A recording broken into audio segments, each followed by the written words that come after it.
Jeremy, thank you so much. And to add to Jeremy's great introduction, we'd like you to contribute. So think of some good questions. Try and think of some interventions, some provocative questions for our panel. You've heard Anton. I want to let Everett and Josh have a few opening words.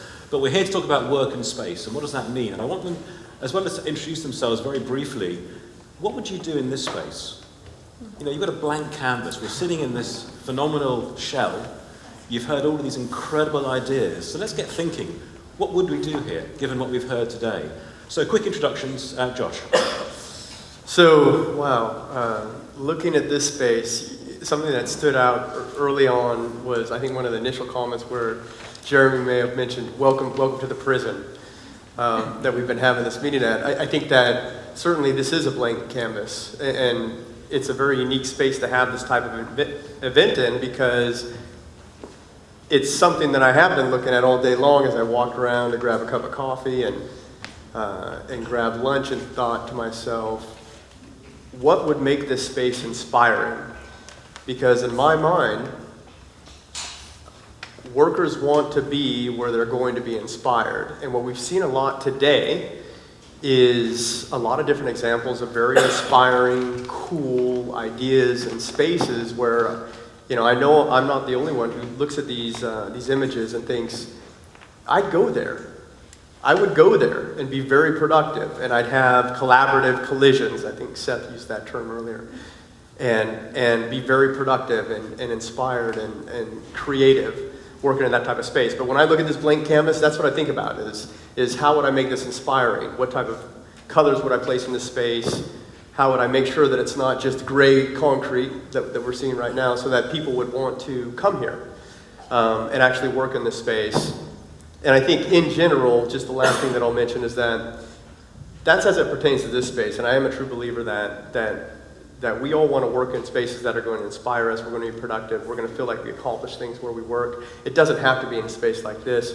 But in order to have people that want to come to a space like this, because I do believe workers want choice, you have to make that space inspiring to bring them in. Yes, so hi guys, my name is Everett, and as was mentioned, I worked at Facebook for a while, and what we did there was, we helped build the company, we helped create an internal culture, and now I've taken a step back in a much smaller company, although it's growing quite rapidly.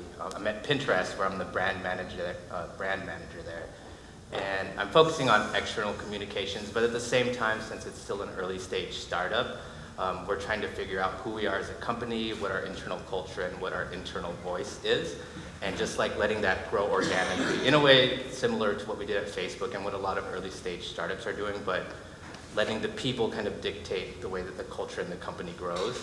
As it says up here, people and culture. So what I would do first thing is get a bunch of people and put them into space and put a cake in the middle and probably have a sweet party in here. Because it's such a beautiful space, it's pretty raw, and I think a lot of interesting things happen when you get a lot of just people with different perspectives and different ways to approach things. And I think that's what would give character to the space, is the people that inhabit it, as well as lubricated with some liquid alcohol. So that's what I would do, and then I would just let it go from there. Maybe it becomes this sweet space that people continue to gather and share ideas and build culture. But as a space, it's a container for people to collaborate, to collide, and to debate things, and just foster interesting conversations. Yeah.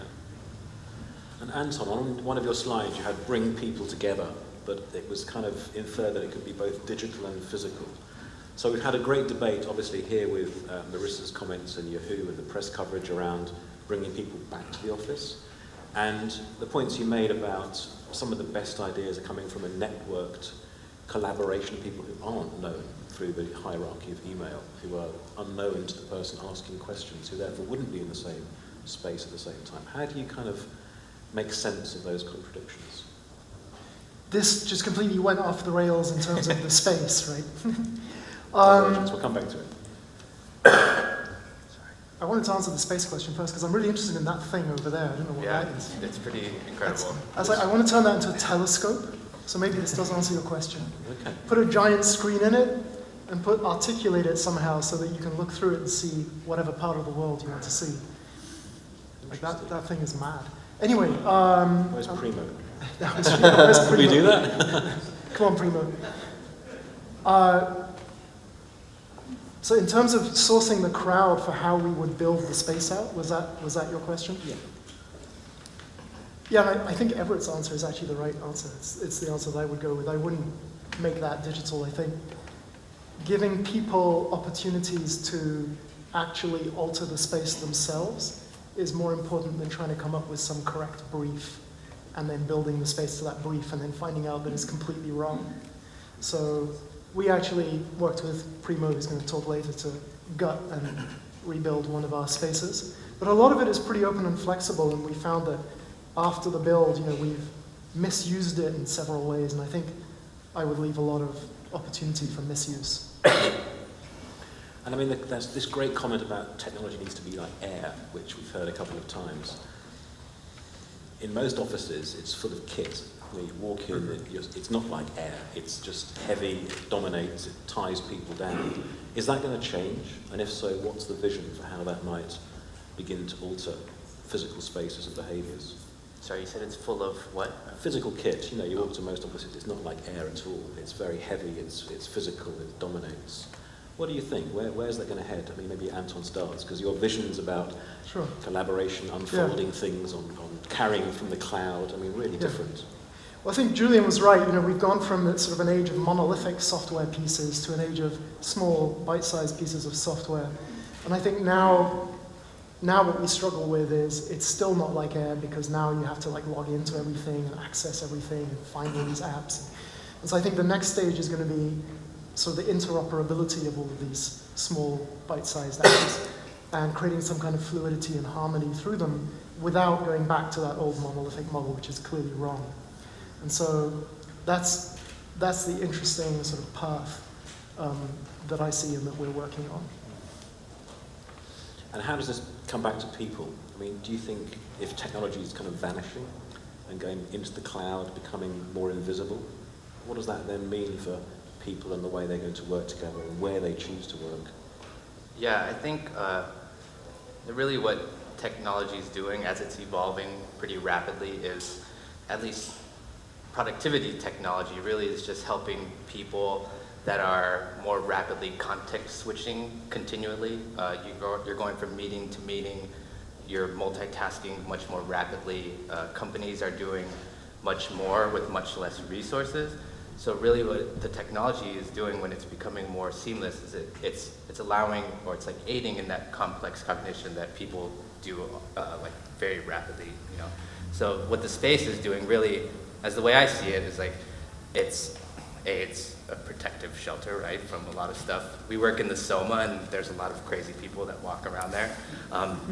But it's allowing this safe space to cultivate these ideas, to incubate things. So when the technology is becoming more invisible and more like air, really what that's doing is it's removing a lot of this cumbersome processes that we invented as people and allowing us to get back into this more fluid, active, collaborating, coming up with different ideas, just, really refining these abstract concepts, and it's getting out of the way so that we can hold these multiple ideas in our heads, and we can, further them along little by little, kind of like spinning plates. When one idea is falling, you run over here and you spin it, but it allows us to just, build on these ideas in a much more safer environment, and the space really is just kind of getting these like-minded people together and kind of fostering that culture.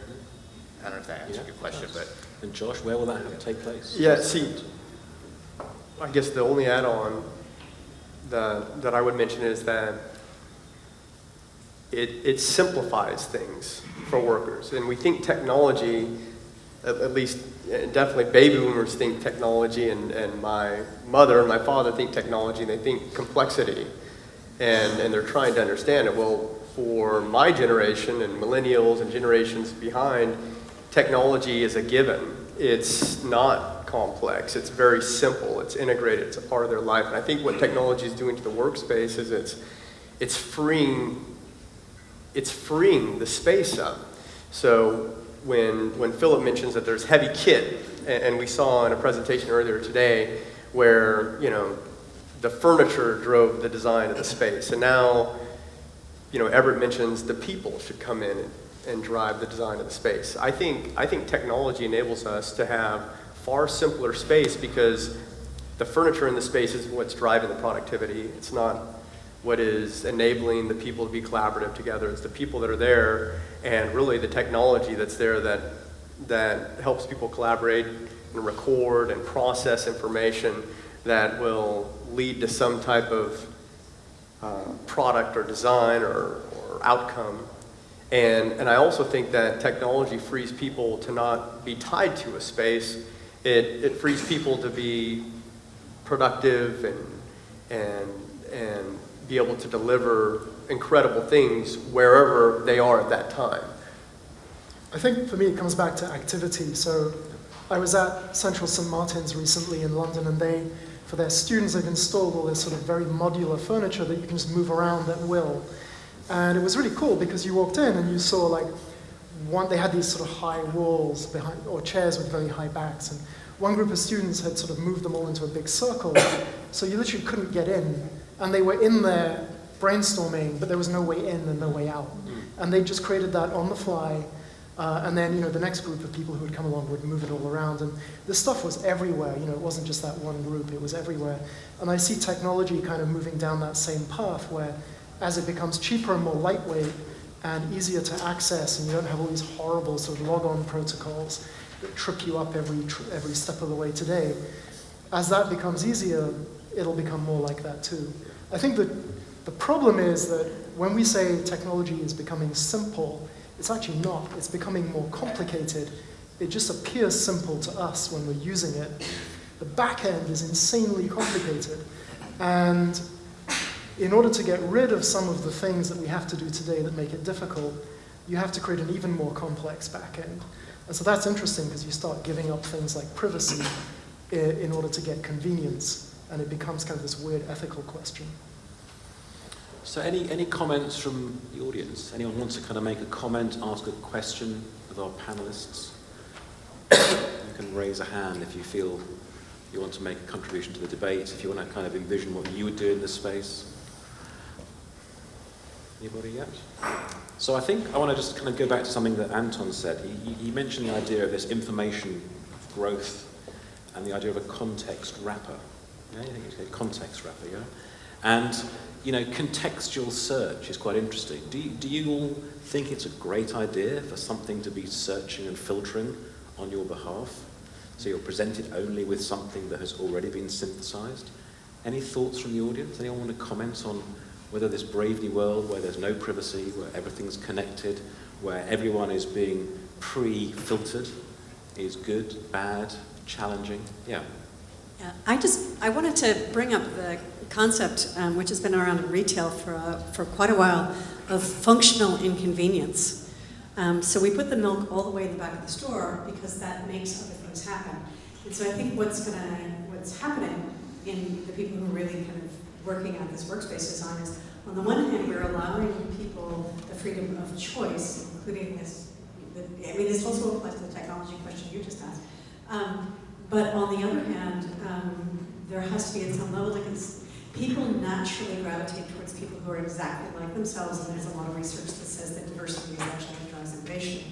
So we have to use the physical environment as well as technology to encourage people to maybe step outside of their comfort zone at times. And so when the information is completely pre-sorted for what I might choose for myself, I'm not going to get that diversity. So true physically and technology-wise. What do we think? Yeah, that's exactly right. I would call that a very poor use of contextual information. And so I think that's often something people talk about is that, yeah, if I only see the things that I'm interested in, I'm never going to be inspired, right? And that would be the way not to use contextual filtering, for example. But this is not a future thing. I mean, this is already here. There are a lot of examples of contextual filtering already happening in our lives. You just don't know it. And I think what we're talking about is a more refined, more intelligent use of the same technology that really is already out there. Yeah. Right, I have a question for Everett. Something that was raised much earlier on in the day was about remote working, people working from home. I'm maybe a little old-fashioned, like to come into the office and collaborate with people face-to-face in the office. I'm an engineer, so it's much easier for us to brainstorm ideas and build ideas. And I was just wondering, in your industry, in the technology sector, do you feel that it's still important to do the face-to-face working, or do you feel that people working from home, a much more flexible option is doable? It'd be just interesting to hear yours and the other people on the panel's feedback to that. Yeah, I think for me, I also tend to want to be in the office. Like, I get in the office really early if I need that private time so I can sit down and work through emails or something like that. But there is a certain time of the day where the office is just buzzing, where you're feeding off of this energy. And I think at the biological level, that just can't happen remotely. Although I do acknowledge that there is a lot of benefit for working kind of in an isolated environment. I think a lot of the stuff that Julian said with the breather, and maybe it's more applicable to San Franciscan entrepreneurial startup things where there's like a few people with an idea that don't necessarily have a dedicated space. But I do think that there is value in that ability to choose when and where and how you work. But for me, I think it also depends on different types of job functions that require like this heads down focus thing. Obviously, a lot of engineers, and this is more stereotypical, but a quintessential engineer is like very introverted. They like to focus on, this task-oriented job processes. But what you lose there is you lose the debate over actual decision making and how the longer-term vision of the product is shaped by like those very tactical things that they're doing. So in my mind, the space will evolve, whether it's going from cubicle to open plan back to this like more privatized space. But I don't think, the thing that I think is constant about people is just their social need to congregate and gather, whether it's in a formal office or whether it's like in these ad hoc spaces that you could just rent from time to time. I think as companies evolve, you need that choice, and you need that choice within a large space, because not everyone can be out there and not everyone works in the same way. But at the same time, you should be able to go off and focus and then come back into the larger group and contribute more to that bigger collective thing. Does that answer it? I think something really dangerous has happened in the workplace, which is managers who don't know better have heard this term open plan, and they've also had their budgets slashed. So they're like, oh great, I can pack more people into the same small footprint, and this is great because this is what you want, it's open plan. And we've been in that situation where we've had to work in those types of environments, and it's actually kind of horrible because you're forced into constantly being in this hubbub, which at times is fantastic, as you said, and at times you just need quiet focus space. And the idea of having a dynamic environment that is varied, that has varied topology, is not something that's very well understood, I think, other than if you're an architect or an interior designer. And so I think that's gradually making its way in, but also that means you need more space again, you need more square feet again, Right. because now you need the open spaces as well as the focus spaces. Yeah, I think fundamentally, a couple things. People, when you talk about coming to the office, what I've seen companies do now is they have to have the amenities in place. They have to have space that's going to attract workers to come in, or else workers are going to want a different option, right? And that may not be with the company that they're with today. If they're working in a place that is low energy, the culture's not there, and the space doesn't enable the interaction that workers want to have or enjoy in that space, they're going to look for other options. What I think is really interesting, though, is that when you look at, and I'll just take Silicon Valley and San Francisco, a very unique geography and economy within the U.S., and what I see is companies along varying stages that I'll say along a maturity cycle. And it's very interesting. You have startups like Pinterest that the speed by which they've got to operate and innovate and drive their product forward is very fast. And they really do need those creative minds and folks coming in and getting things done.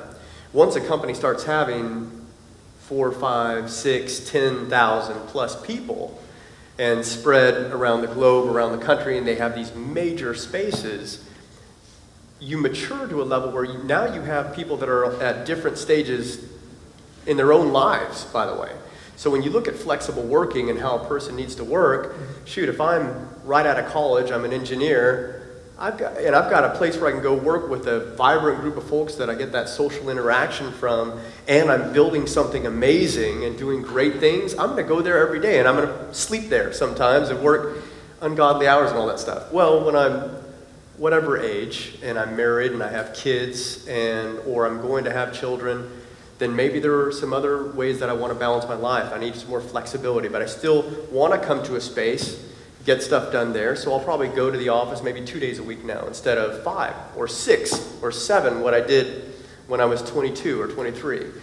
But in general, I think what I always find interesting is seeing where a company is along that stage, because there's companies that were startups 20 years ago, the fastest growing technology companies in the world, based here in Silicon Valley, that when I've spoken to them about mobility programs and workplace flexibility, it's all about they all have to come here. Well, literally, I was in a meeting 2 days ago with that same company, and now they say, we've got a problem to solve for now, because we have this issue, and we actually have it here in San Francisco in Silicon Valley, where we need to have some type of mobile worker program. The fact that the traffic is so cumbersome that in order to take care of our employees, we've got to give them some other type of flexibility so that they don't have to be on the road 2 to 4 hours a day or sitting on one of our cramped buses trying to get work done. So it's interesting to see companies go through these phases. So if you want to ask a question, raise a hand so I can see. But let's go ask Everett. I mean, the idea of the brand extending into the workplace and getting that kind of startup culture right is fundamental. How can you reflect on your Facebook and now Pinterest experience? Because you often hear, as Josh has just said, big corporates struggling to get that kind of buzz and energy that the startup seems to have. Yeah, the biggest thing that shapes a company's direction, especially earlier stage startups, and as they grow into these bigger entities like you're talking about, obviously it comes from the founders, because they're the ones that are instilling the values, whether it's like formally through this written document or just by the way that they behave, and again, like the lady mentioned, about the retail experience and how like-minded people start to gravitate towards one another. That's what happens when companies start. You gravitate towards, obviously there's opportunity, it's lucrative, you might have this impact in a company, but at the same time, people work at startups because they buy into the company's mission, because it aligns with something that they personally think is something that they want to try and tackle. It's a problem in the world. But at the cultural level, these people are so focused on doing their job right that they don't see how the environment around them affects like how they align themselves with their mission and really internalize it, but also just affects their morale and their contributions to the overall collective feeling of people being there. So when I was at Facebook, I would go there, and most of my time in the office was spent really just meeting people, talking with people, and having that social experience. I wasn't really sitting down and trying to be super productive in terms of doing my work, but I was gathering information, I was contributing to this collective experience, and I was also formulating thought so that when I went back to my workstation or back to wherever I worked at, I could actually start to take those things and give them shape. And as it started to be put out there in the environment, then people started reacting to it, and then it started feeding on that, and then it started to grow really organically. And the same thing is happening at Pinterest, where we're not taking aesthetics and things that we think now align themselves with startup, like these raw materials, these furniture solutions, which are trending in a sense, but we're taking this approach that's letting a company evolve itself organically with what's true to them and what their founders set out and what they believe. So in a sense, it's like a very similar approach that we're taking at Pinterest, but at the same time, it's a very different subset of people that work in the tech industry, so it's starting to manifest itself in a very different way. I don't know. Interesting, Yeah. Fantastic. Well, we're out of time. I want to just end with a last thought or comment each. We had that wonderful quote that software eats the world. Will software eat the office?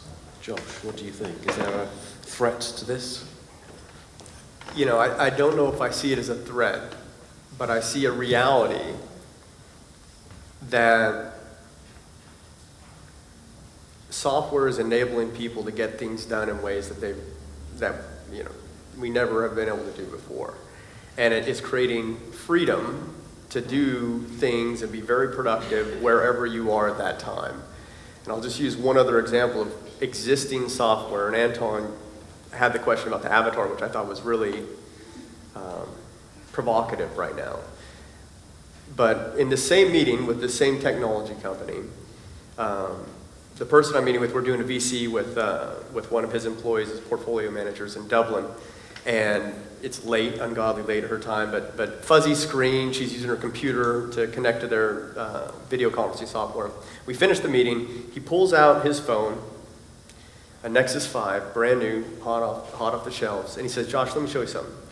And he goes into his calendar, he clicks on the appointment that we're in, and clicks a button, and immediately he pops up on the VC screen in high definition, far better resolution than his employee that was sitting down in a fixed location. And he said, Josh, I can be anywhere. And I just click this, and I'm connected to all of our meeting rooms and VC that are VC capable, or if somebody else has the same mobile device, we're VCing that fast.